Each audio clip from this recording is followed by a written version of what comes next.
My life, I guess generally back home is, I was pretty lucky. My family had always stressed finding opportunities and taking opportunities. And I was in a position where, if I worked hard enough, doors were luckily going to be able to open. So when I was young, when I was in prep school, if I wanted to, focus on playing football and playing cricket and doing classwork, I could do all of those things without having to worry about, going home and not wondering where food was coming from. And so, I think my life growing up back in Jamaica was very fortunate. I was in a position to be able to do and achieve a lot of things. It was a good time.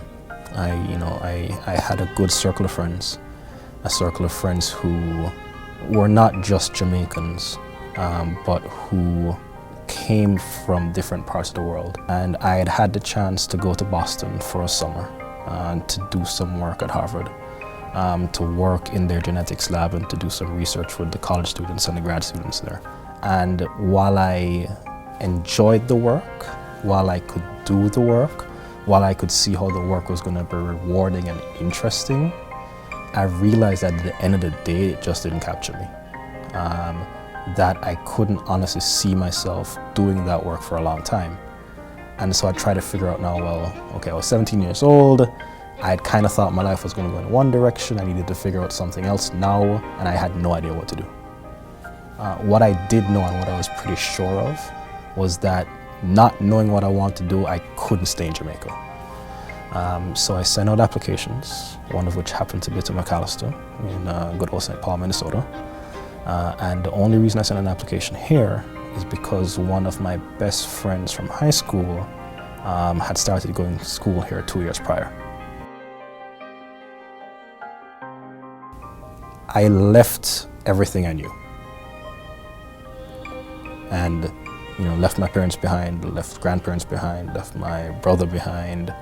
And I came here and walked in, and I knew a couple people. I had a couple friends who were here, and they were older than I was. But I remember going through orientation, this would have been August of 2001, and thinking to myself, I know no one here. I look around at all these faces and everyone was new. And I wasn't home anymore, and it was I think in the low 70s. And I had a jacket on, and I was cold. Once school started, it was very clear to me that something that I thought wasn't going to be a shock, being in a class where I was the only black student, was actually something that was kind of a shock to me.